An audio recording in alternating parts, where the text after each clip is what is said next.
Welcome to Game of Roses. This is Pace Case. This is Bachelor Clues, and this is This Week in Bachelor Nation. We've got all the news from around the nation. We've got all those parasocial plays. We've got a couple of screams. We're going to be talking about gains. There were some movements in our golden players, which is interesting, to say the least. Yes. Who do we think had the number one gain? I already know. I already know as well, and it's slightly surprising to me. Guess in your heads, warranted. listening along. But before we get to any of that, there would have been a swan song exit bump. I'm just saying. I agree. We'll discuss it when we get to gains. We also have a state of the game where we're going to be talking about the ratings of Golden Bachelorette. And is it a success or not? We should also mention to you, if you're just listening to this podcast, you're missing out a little bit because our YouTube is now up and running. There's another sense you could be using. That's true. The eyes. The eye sense.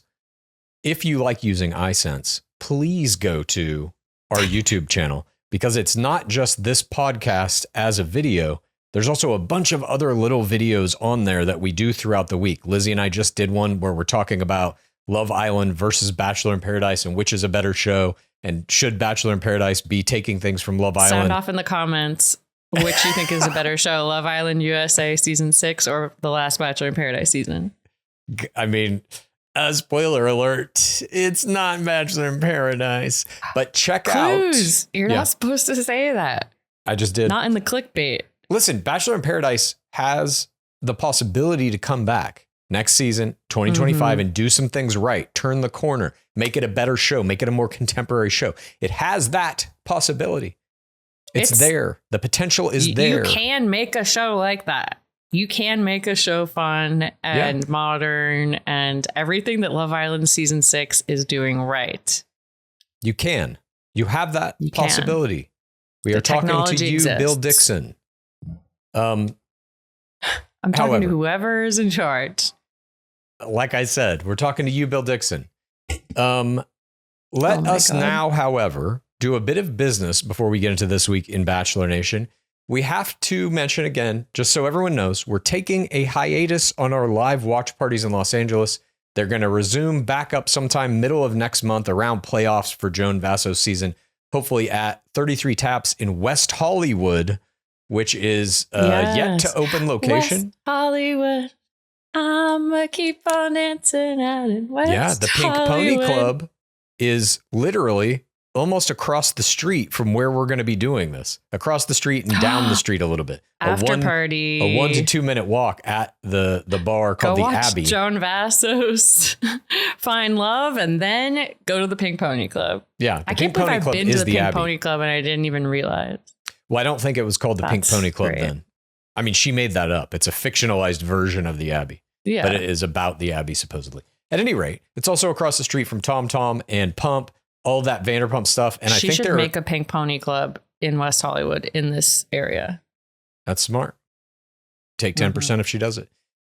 It's also right next door to and situated in between a bunch of bars on this little strip in West Hollywood that I believe do RuPaul Drag Race watch parties and stuff with players from RuPaul come and host these things. So it's kind of in the mecca of reality TV show locations. We're so lucky to be LA icons. I agree. The stars are just like us. They're in West Hollywood. Yeah, they're just like us, alive on planet Earth. Come watch. We are going to let you know as soon as that first live watch party goes live. I'm going to be back in LA. Yeah. I can't wait. It's going to be a big party. We should also mention, if you're in Chicago, you can go to Greystone Tavern, where a pit dweller named Lily is going to be holding it down in a kind of Game of Roses adjacent watch party in Chicago, Greystone Tavern, and at Dainty Dillo Bar in Austin. A similar thing is going to be going on. And you might know that bar because Dainty there was Dillo. I think that refers to armadillo. It's good alliteration. A lot of those creatures in Texas. Check them out. Be on the lookout also for some more. Like wild? Huh? In the wild, like in the streets? Armadillo? Yeah. When I was in high school, we lived across the street. God, no, I hit a button. When I was in, we lived across the street. I'm not shitting you, from a buffalo ranch. I would wake up in the morning and be. You can't take it? What? You're waving me off from my buffalo ranch story? I got to be honest. I just had this conversation with my mother. I did not know that buffalo were still real. What? Until I was in San Francisco. You thought they were dinosaurs? I got that really they had confused. gone extinct? I don't know. I got confused. Bison, buffalo. So when I saw them, it was shocking. Oh my God. Okay. Well, I used to see them every morning when I would go to high school. I'd go out to get in my car and there would just be like 5 of them up against this barbed wire fence, like feed me something. And I'd always take them little carrots or whatever. But also in that they didn't area, get food? Yeah, I'd toss them some carrots. In that area, there were a bunch of armadillos. So you'd always see them kind of scurrying around and shit as well. How big are they? Armadillo? Yeah. Small dog, chihuahua, maybe sized, maybe a little bigger. Dog? Yeah. Oh my God. It sounds Weenie creepy. dog. No, they're cool. Anyway, go to the Dainty Dillo. It's cute.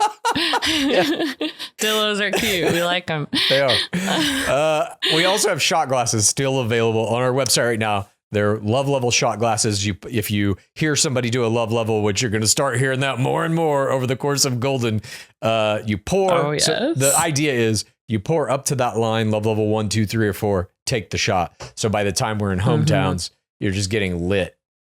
Oh, by the way, if you want, we are going to eventually try to franchise the Gore Watch parties to the other cities. But if you want to organize one, email Anya at gameofroses, ROZES @gmail.com.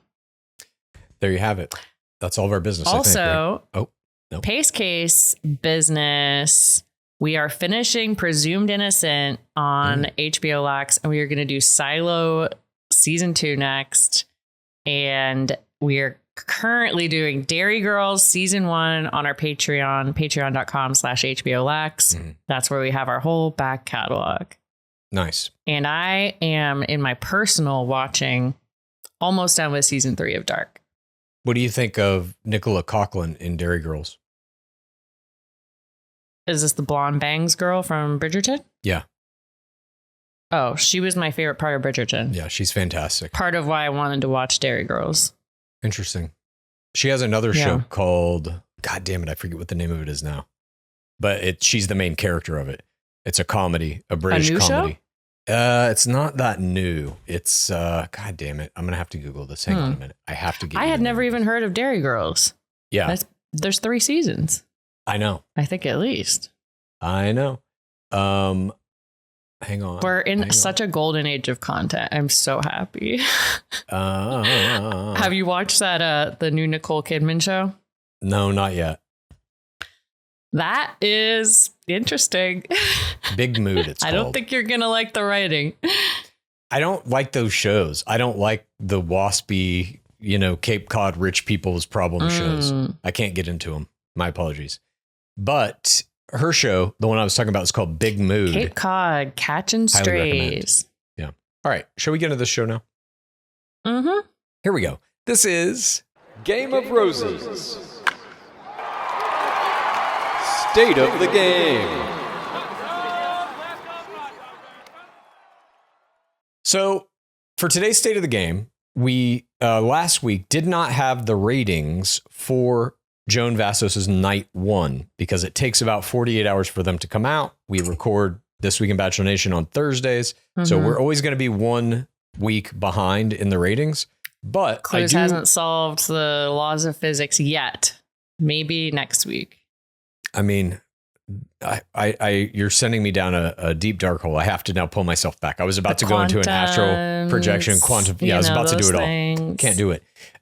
So you can tune in to This Week in Bachelor Nation to get a recall of the ratings from last week, or you can also go to our YouTube channel where I do a little 5-minute kind of breakdown as soon as those ratings come out. Like I said, we're recording this on Thursday. They will come out probably tomorrow, and I'll have a little video up on our YouTube tomorrow of the ratings. That said, live on the ground reporting. something like that.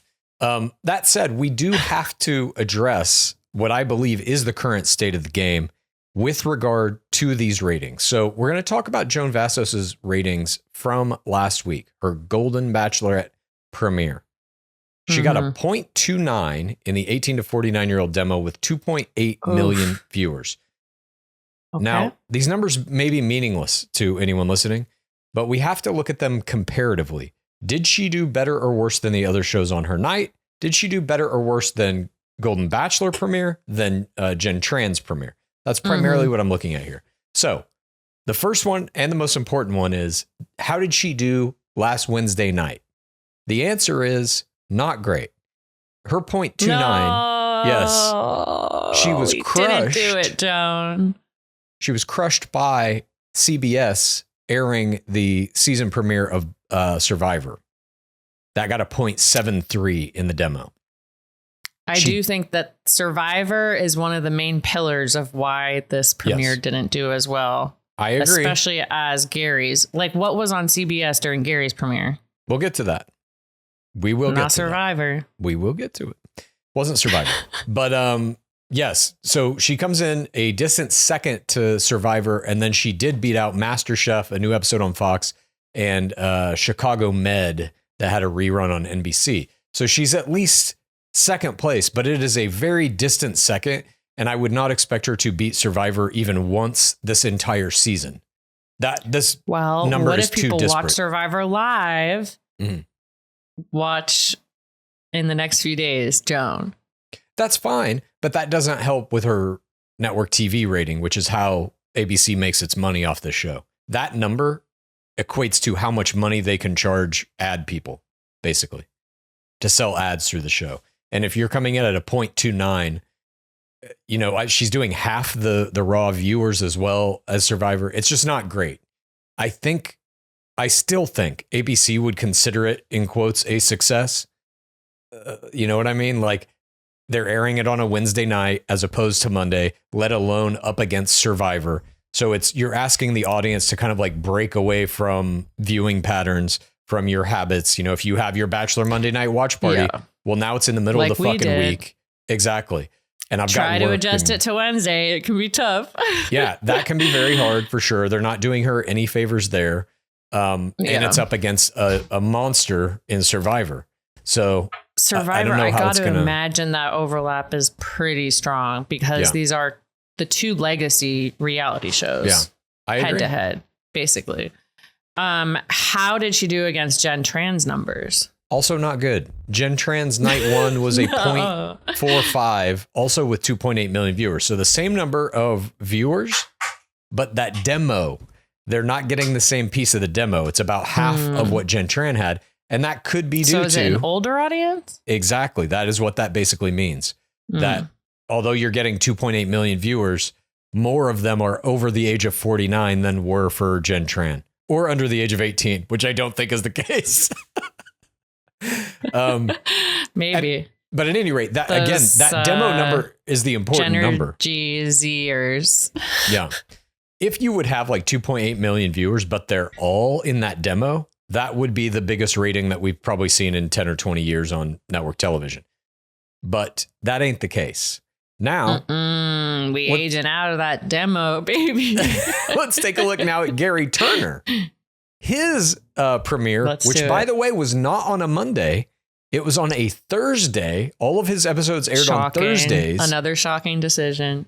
Yes, his premiere aired Thursday, September 28th, 2023. Again, Joan Vassos 0.29, Gary Turner 0.63. Basically a doubling of her rating. Yeah. With 4.3 million viewers raw. It was also competing against another Bachelor product right after it. Yeah. Now it's not on that usual Monday night. And here's clues. Here's what Gary Here's what Gary was competing against on his Thursday nights, which he won, by the way. That first night he crushed everyone. And he was competing against a new episode of Hell's Kitchen. Not so much a stain on love now when you're looking at the numbers. Stain on love, but not a stain on ratings, not a stain on ABC. Gary Turner was up against Hell's Kitchen, a new episode on Fox, a special People's Choice Country Music Awards on NBC, and he was up against Buddy Games on CBS. Do you remember that show at all? Buddy? A new episode of that? No, what is Buddy Games? Josh. Oh, was it Tag? Duhamel. What? Was it Tag? It was just like people playing tag, like adults playing tag, right? No, that was Tag. Oh. This show was What is Buddy Games? Josh Duhamel, the actor and I believe now ex-husband of Fergie, or maybe current Went a husband date of Fergie. with Tad Hamilton. Yes, that guy. He and his friends, when they were young, or I think they still do this. Transformers. He was in Transformers. He and his friends play these things called the buddy games, where they set up like, you know, kind of Olympic style events against each other, but they're like goofy and dumb. He made 2 scripted feature-length films about these buddy games and sold it as a reality show. Good for him.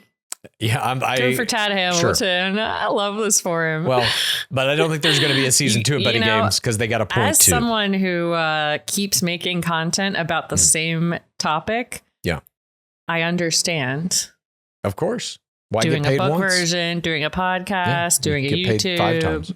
Memes, get paid 5 times. What does this mean, though, in your eyes, in terms of this 0.29 on premiere night for Joan? It's not good, and I don't think it's going to go up. It's not good. The Survivor thing is so tough. I can't believe they did that to her. I feel like protect your lead against Survivor.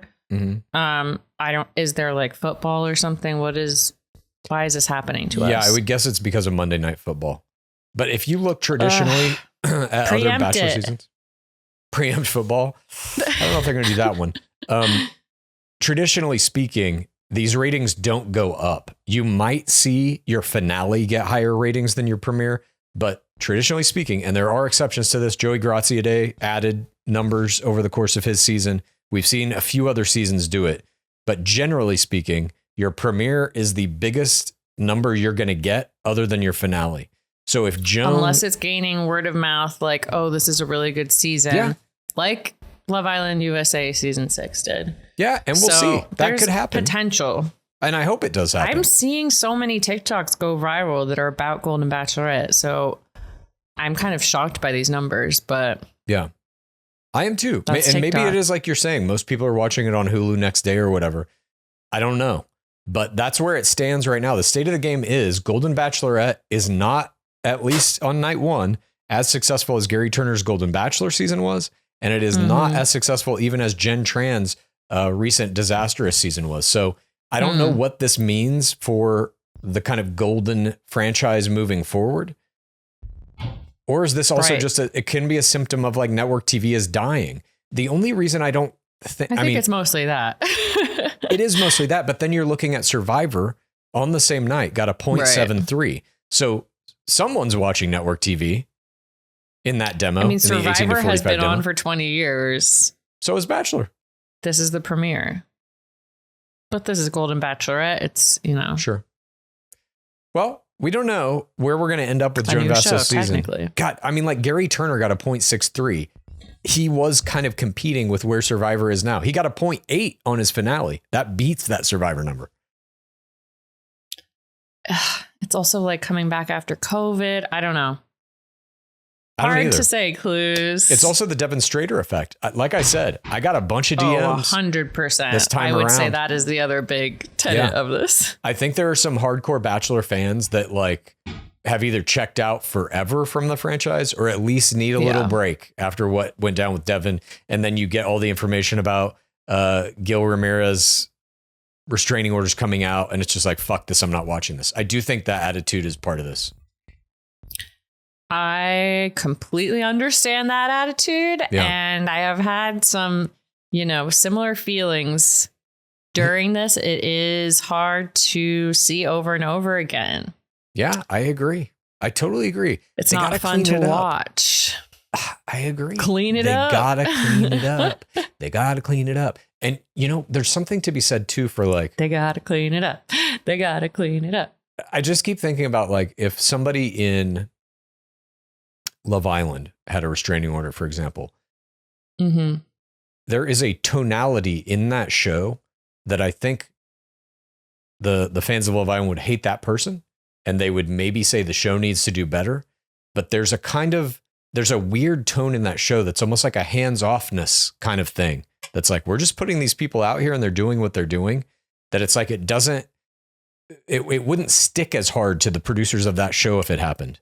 But like Love is Blind, where you're getting sued for wrongful imprisonment and shit, or Bachelor, where Devin Strader is like coming out, he's got restraining orders, all this, it points more toward the producers in a bad way than I think it would on Love Island. It just feels that way. I mean, I don't know. Love Island has had its own dark eras. Oh, I didn't know about this. The first host of Love Island UK died by suicide. Oh shit! I didn't know that. There's been other suicides from the show, and there's been there's just been some dark stuff throughout the eras that happens in kind of the periphery of the show. Mm-hmm. I know they took one guy out one season because they found porn. He was in porn midway through the season. And they edited him out of the show? They like kick him off the show on the show. Because he did porn? They're like, you're out. Yeah. At this point, hasn't everybody done porn? Have you? Aren't we to that level in human existence? We've all done it in one way or another. No. Haven't we? Oh my God. All right. Let's move on. Shall we? That's state of the game. We've all done porn. What's the next segment, please? The next segment is... We're on YouTube now. Yeah. Our next segment is... This Week in... Games. All right, what do we got, Pace Case? Where are we at with our Instagram movements? You know, while Joan might not have been doing well in those arbitrary network ratings numbers, she did do very well in her Instagram numbers this week. She put on 10.4K, bringing her to 66K total. And on TikTok, she gained 700, bringing her to 42.9K. And she put out some very good parasocial plays we will get to later in this episode. Look, these are respectable numbers in the current era of Bachelor. These are like, she's basically already beat every guy that was on Jen Tran's season. Granted, she's the lead of the show. But like in the current era, she's the lead. The golden players don't get as many followers as the younger players. That's definitely true. These are great numbers to me. And I agree. I'm glad to see that her stellar performance is getting rewarded. Totally agree. Let's move on to that top Instagram chart. Wait, are we doing the chart of the games? Let's do the games. Okay. Let's switch the order. Instagram of games right now. In 5th place. Whoa. My chart left me. I'm just switching. I'm going to have a seizure. All right. Top Instagram gains in 5th place. We have got the Frenchman Pascal Ibouy plus 436 luscious new followers. Oh my God. I'm so glad you did that one. In 4th place, we have Mr. Legs, Jordan Heller, gaining 446 new Instagram followers. And our 3rd place bronze medal goes to Chalk. Chalk got 1,513 new followers. I'm going to name my next dog Chalk. Yeah. 2nd place for TRR. Like, what is that Girl name? Dad.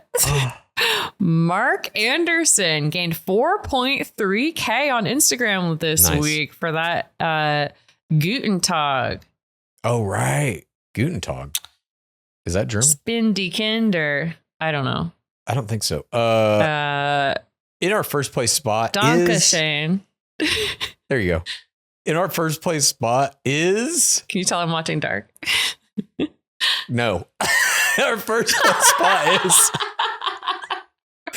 somewhat of a surprise, but a pleasant surprise. Charles L. coming in that top spot with plus 7,902 followers. Unreal. Wow. Yeah, people love him. He is blowing everyone out of the water this week. I can't believe it. And I'm like, most of his entire followers come from this week. We'll get to it in our top 5 Instagram chart. 5th place, Mr. Legs. Even though he hasn't shown those legs, Jordan Heller is in 5th with 1,786 followers. You're so pissed about the Mr. Legs thing. You're so mad about it. Keep you posted on the legs. I think we're going to see him. I'm not pissed yet. Yeah. Right. Well, we saw next week is going to be a group date where it looks like he's going to have to show something if he's on that group date. Wait, I don't know if he is. I kind of blur my eyes during the promo for next week. Well, then I'll keep you unspoiled. I don't like spoilers. In 4th place is Christopher S. with 2,195 total beautiful followers. 3rd place, Chalk. Charles Chalk Chapel has 2,461 Instagram followers total with that bronze medal. Chalk climbing the ladder. In 2nd place is Charles L. 8,306 followers. This is insane. Let's go. He came from not on the list to 2nd place. I'm shocked by that it's only a 1-week gain because he did so much colorful narration the first night. That whole bit going around with are these real pots, the meat bit in the fridge. I mean, but he established himself as viable in this week's episode when he did that PTC and she has the conversation. Like, I think he did himself. Look, I'll simply say this. I think Charles L is going to climb this chart. I think he may be giving Mark Anderson a run for his money by the end of the season. Let's go. I mean, they're neck and neck in some of this. I don't know about that. Our top spot, though, goes to Girl Dad Mark Anderson. He has 18,000 followers on Instagram. He is the one to beat, more than doubling the next Charles L. Yeah, he had an outstanding game. The kiss, all of it. He has an advantage of a previous season. Yeah, he's the one to beat. He gained a lot of those followers in his first season. Yeah. Fucking Chalk. Chalk get numbers. Chalk need Instagram followers. Put Chalk on date. Such a good name. It's CHOCK. Can you imagine if my name was Chalk, I would monogram all of my everything. Chalk. My golf bag, it would say Chalk. My polos. But it's also such a weird name because it's like there is a word. Rod. I mean, I guess that's a word in the English language too, chalk, but there is also CHALK, which is what most people I think of when they hear chalk, but that's not his name. It's chalk, like chalk something up to something. Anyways, those are our gains. Oh, interesting gains note. Gil lost 108 followers since night one's episode. How about that? All right. Interesting. Moving on to all those tids that are fit to print. This is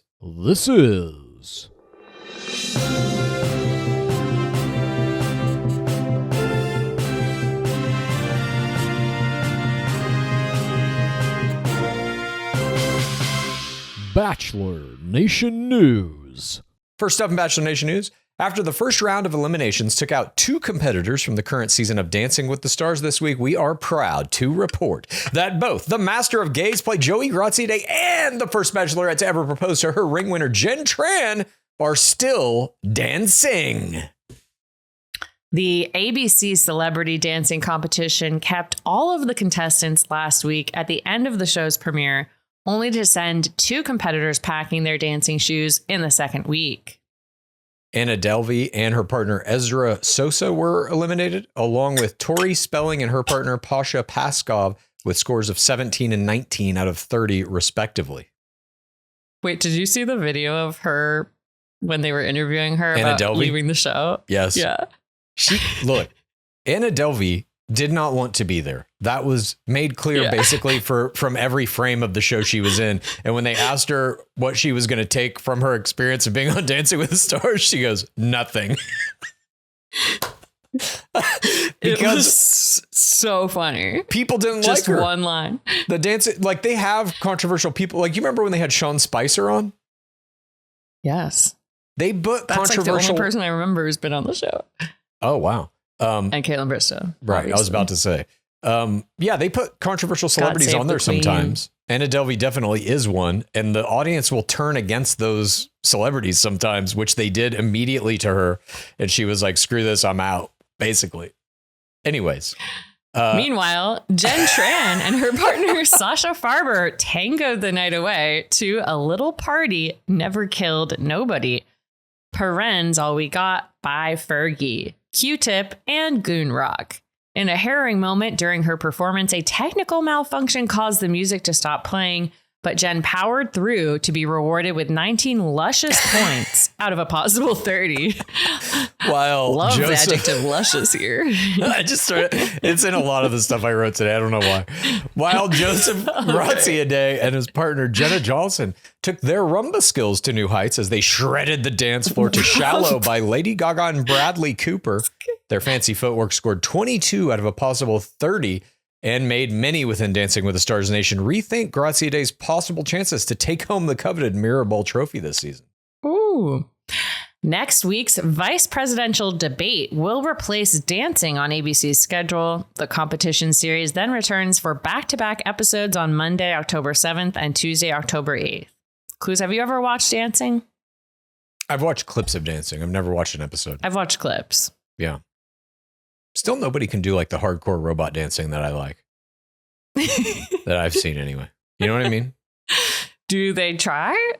Not that I've ever seen even. I don't know what you mean by hardcore robot stuff, I'm going to be honest. I don't know if I Google wanna. like dubstep robot dance and you'll see this guy come up that's a video that's maybe 10 years old. But like Les Twins, do you know them? They're awesome. Wait, They're are two. they the guys that dance and it looks like the sidewalk's moving? On TikTok? I don't know about that. They move the sidewalk? Never mind. They can do shit where it looks like they're on video and the video's like rewinding and stuff. You know what I'm saying? They do like weird shit to kind of like defy physics. That's the kind of dancing I like. Okay. That's the only kind of dancing I like. And I'd like to see more of that. Up next in Bachelor Nation News. I hope you do that at my wedding. I can't do it. I like to watch it. I can't do it myself. You come with the boombox. Yeah. It's like slam dunking a basketball. This I can't do that. My but I'll watch it. hometown. And I do robot dances to my AI country music songs. I'll do that maybe. Up next in Bachelor Nation News, we move over to Love is Blind for some sad news. Season 6 Love is Blind stars Sarah Ann Bick and Jeremy Lutinsky have ended their romantic union. Sarah Ann confirmed the end of their relationship in a Tuesday, September 24th Instagram story post that read, "I think it's time to address the end of my relationship with Jeremy. Not that it's necessary or that I feel obligated to do so, but I'd love to offer my side of the story for those who are curious. I still get a lot of people asking if we're together, letting me know he is dating other people and on apps, etc. For my healing and growth, and because I'm still in the pursuit of finding my true love, I'd like to end the questions and rumors." Sarah Ann then added, "Ask I like me." that What's that? paragraph. I like that paragraph. Yeah. Dramatic. Well stated. Sarah Ann then added an Ask Me a Question poll, revealing that she planned to answer the responses in an Instagram reel to follow. Jeremy proposed Part to 2. Yeah, I haven't seen that yet.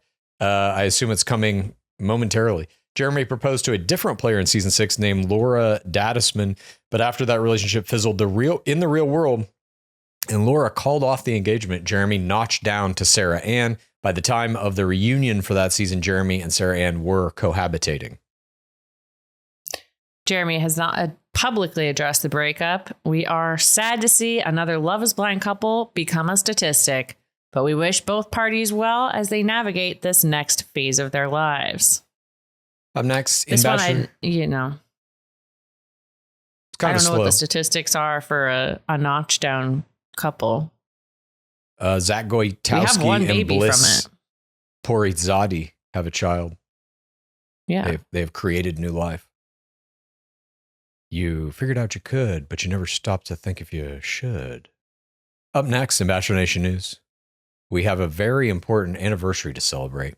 Mustache player and son of the Gong Dad, Deanie Baby Zunglert, and his bride, the Kaylin Miller Keys, have been legally bound in the eyes of the American legal system in the holiest of unions known as marriage for the duration of one revolution of our dying planet around our dying star. Since there, Deanie Babies got married. Since their time on the show, the two BIPers got engaged, moved into a house together in Colorado, and officially tied the knot on September 23rd last year at Bayou Retreat in Meredith, Colorado. To celebrate their continued commitment to die together, Caitlin posted a series of snapshots from their wedding day. You okay, bud? Photos from anniversary and wrote, 1 year of marriage with the most wonderful man. I love you, Dean Bell. She also posted on her Instagram story a video of her and Dean kissing at the altar and wrote, the best day ever. Now we're going to watch our wedding video for the first time. Dean reposted a photo of himself and Caitlin ringing a bell on their wedding day and captioned it, these bells have been ringing for 365 days. Kissy face party hat emoji ×2. Congrats to the best all-stars to ever touch the stinging sands of paradise. Here's to many more beautiful anniversaries. Do you think I should get Jake to change our last name to Bell? Sure. Okay. And then tag them in every post. And then I'll change my name to Bell Case. Yeah. You should change your name to Kaylin Miller Keys Bell. Oh my God. And just tag her in every post. No, that is so long. Yeah. I like the shorter, the better. I would love to go even shorter. You and Jake can have one name that you share, one single syllable name. Jace Case. Oh, that's good too. Yeah. I'll go with that. Finally, in Bachelor Nation news, this week, the Diamond Demon Neil Lane revealed which of the engagement rings he's designed for Bachelor Nation couples throughout the years is his favorite. It's Joey and Kelsey's ring. The sparkler features a center emerald cut Joey diamond. and Kelsey's ring. The sparkler features a center emerald. I can't even fucking speak. The sparkler features a center emerald cut diamond flanked with half moon diamonds, with the platinum band boasting 18 brilliant cut diamonds. All the stones totaled approximately 4 luscious carats.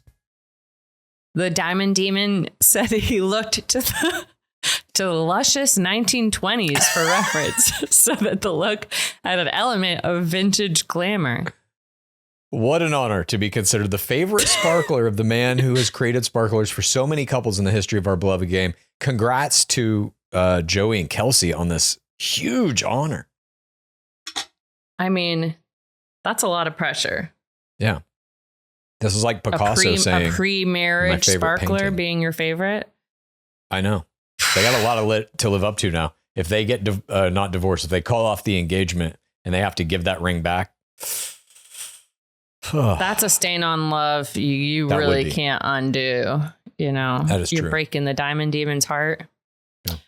But that's it. That's all the news we got this week. Now we're going to move on to those plays that all of our luscious players are making off the field and on their luscious telephones. This is the Luscious.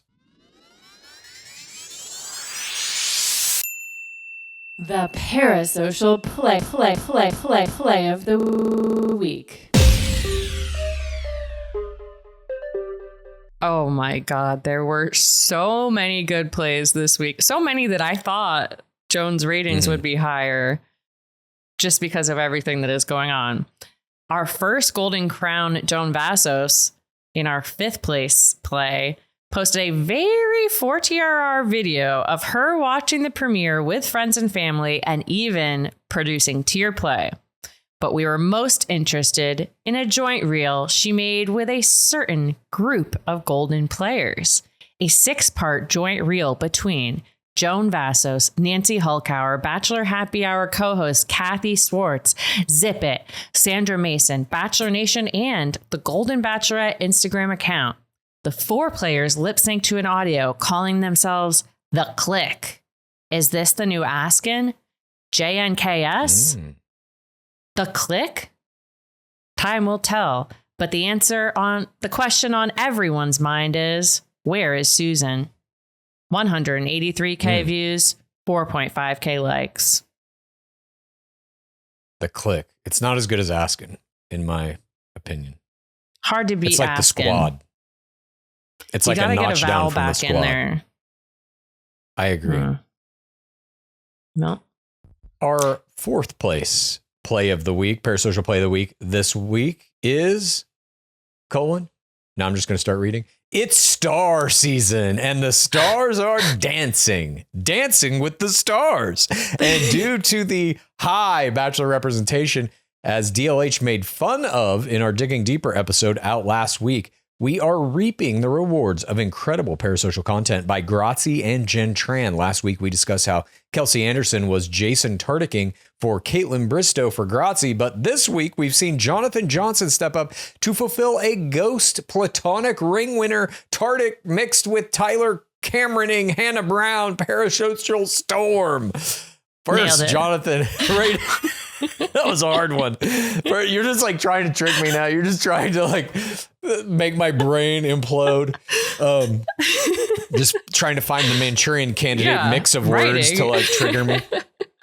First, Jonathan rated the rest of Jen's dresses, 31.4K likes, 757K views. We discussed Jonathan doing a play quite similar to this in our very show. And we were happy to see this Parasocial juggernaut reap the full rewards of his luscious internet ideas.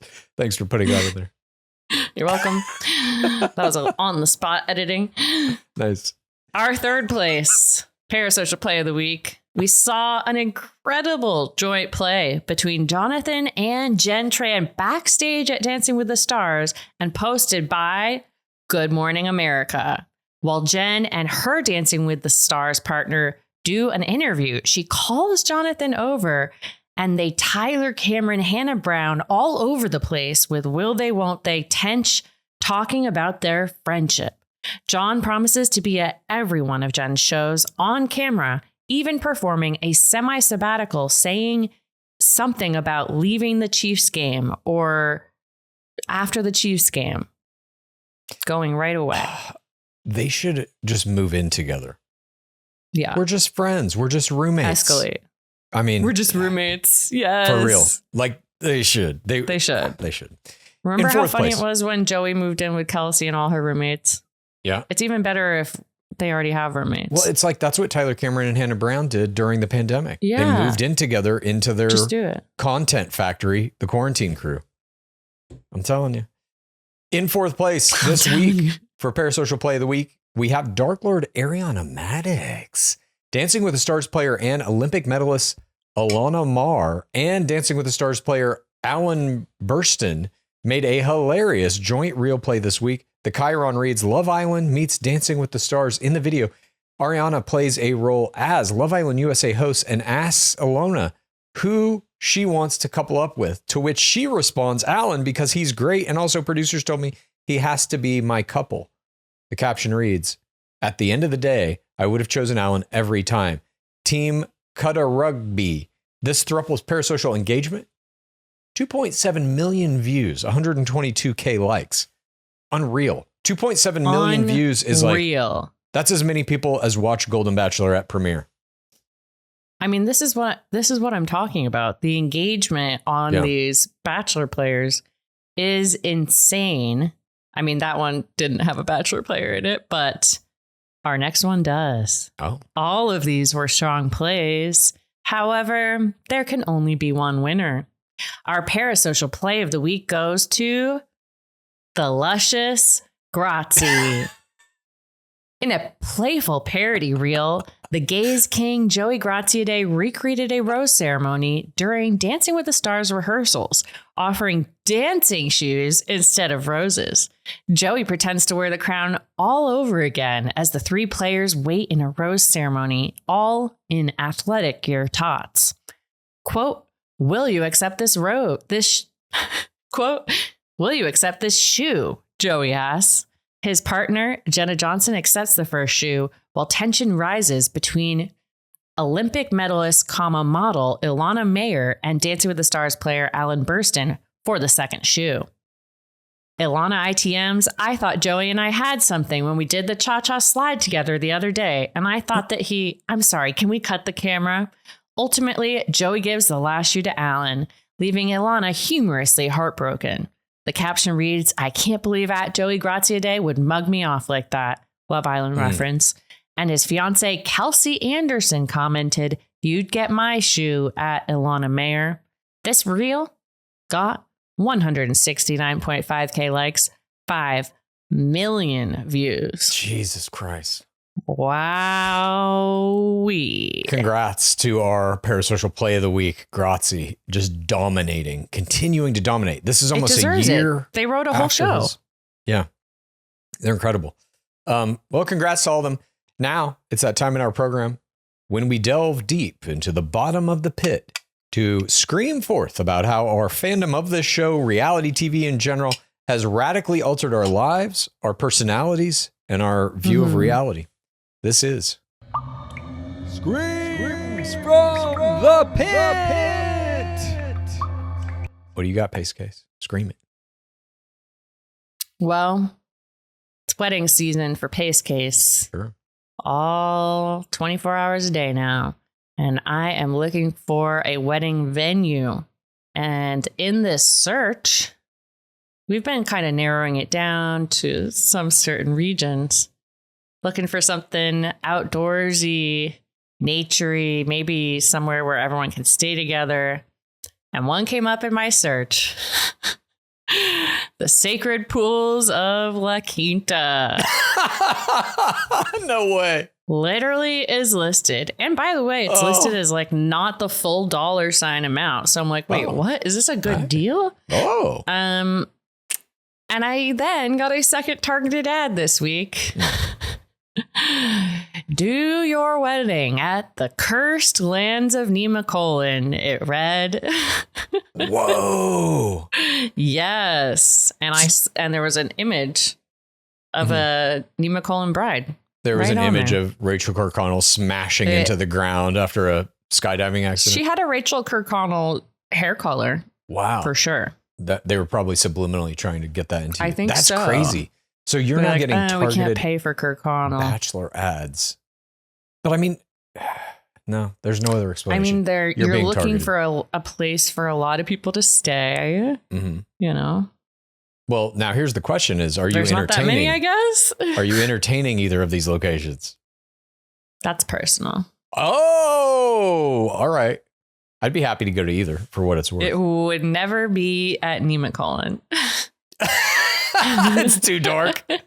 It's just the ghost of Chris Harrison is roaming the ground. Trying to keep it to the western Haunting half of the United States.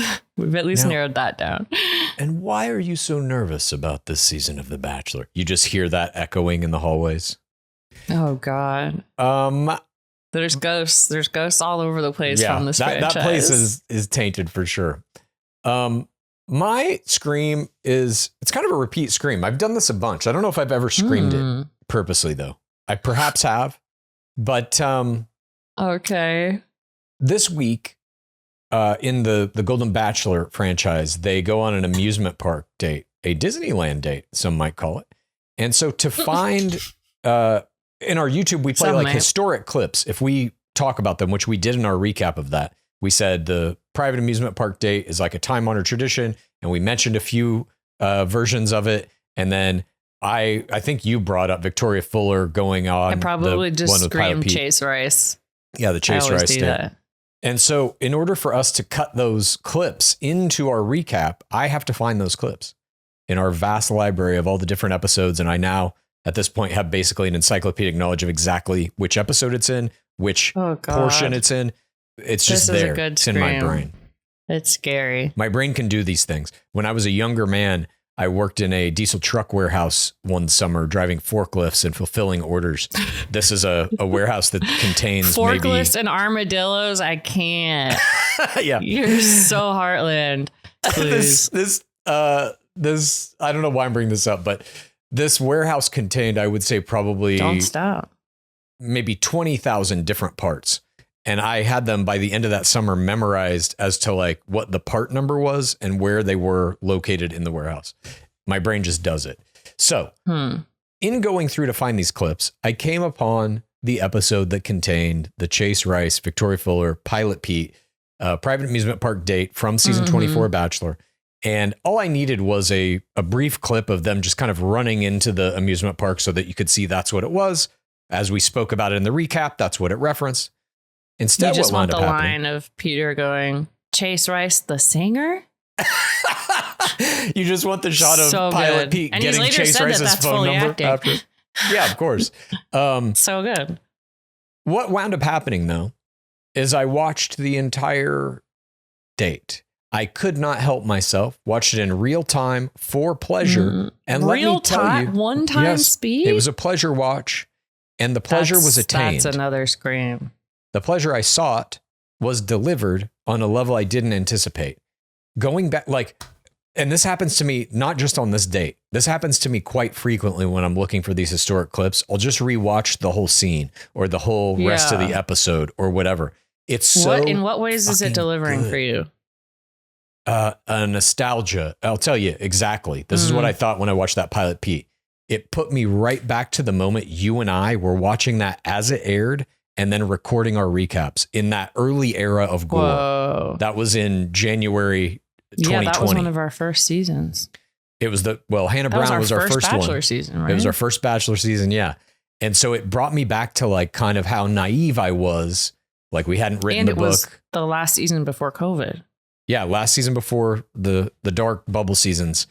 But it was also one of the last seasons before we really had solidified kind of the gameplay mechanics, what the sport of it is, what rose quotients are, the love levels, the 4 audiences, all of these different components that we now just treat as part of us, basically, Yeah. It's common. Don't even think about terms and to just us. sound like gibberish to Yeah. everyone else. We Yeah. didn't quite have them all yet then.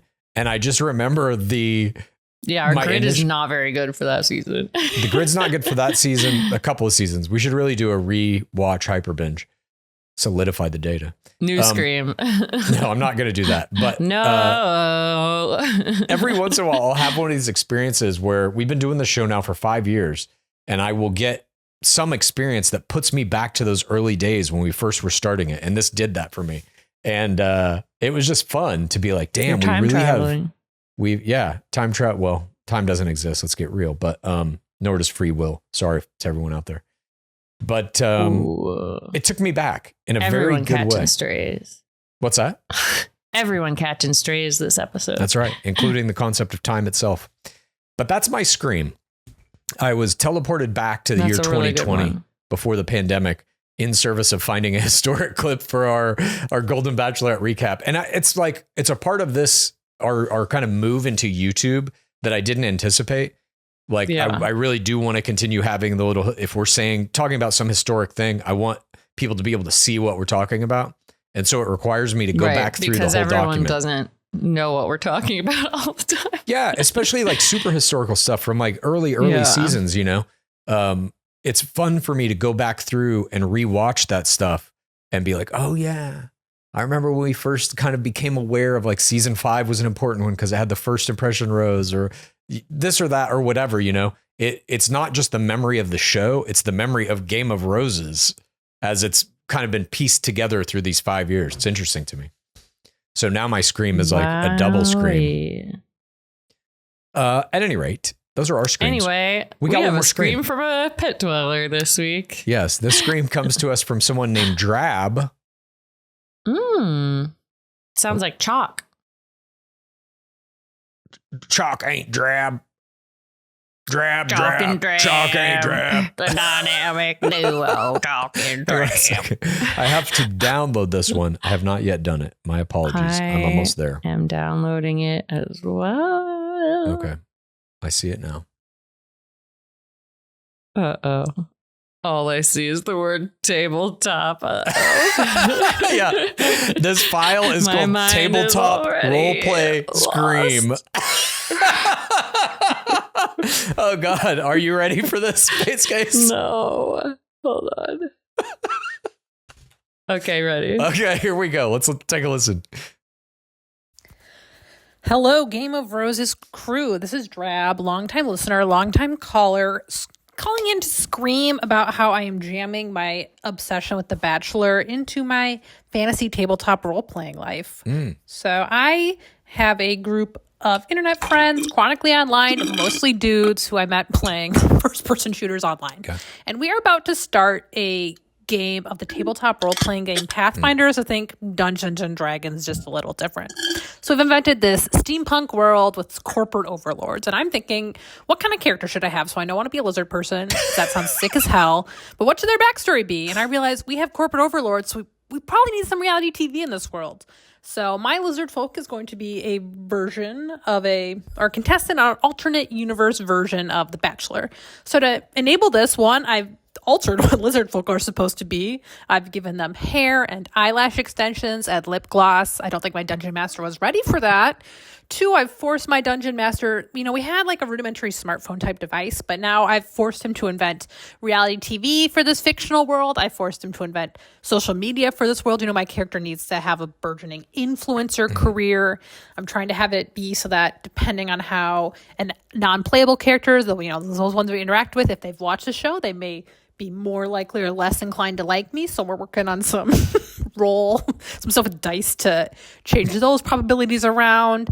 So I'm attempting to not only hard drag, these gamers into the pit, but I'm also hopeful to drag, they've invented goblins and dragons and all kinds of other weird fantasy creatures. I'm hoping to drag those fictional creatures into this fictional pit I'm creating in our tabletop role-playing game.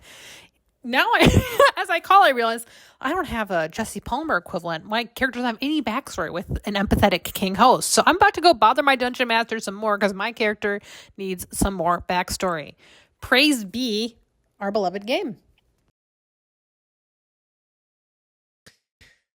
This is a very high level scream. Oh, yes. I've heard many people have reached out to me about Dungeons and Dragons or fantasy role-playing games and how you can infuse Bachelor into it, so on and so forth, build a campaign around a Bachelor-style dating game of attrition or have that be a part of your campaign or whatever. I've heard of all of it. Obviously. Usually it's coming from somebody who is a dungeon master, meaning somebody who puts one of these games together and they want to design this thing for the people playing it, and won't that be fun? This is coming from a player who is basically demanding the dungeon master bend the rules and even the whole creation of the world they're playing in to this person's whims, aka The Bachelor. It is forcing... Seems like a power move. It is a power move for sure, but it's also forcing your hardcore indulgence in this reality show onto your friends through an activity that you all do recreationally together, whether they want it or not. That's a high level screen. And I didn't agree that you're the leader to be able to do this. Correct. Now I understand. Yeah. Love that. I try to do this in my D&D group from time to time. I try to infuse. You? Yeah. But I'm just a player in our game and no one else likes The Bachelor or wants The Bachelor. Although our Dungeon Master does come to our live shows now. So you do this also. You try to force The Bachelor into your game.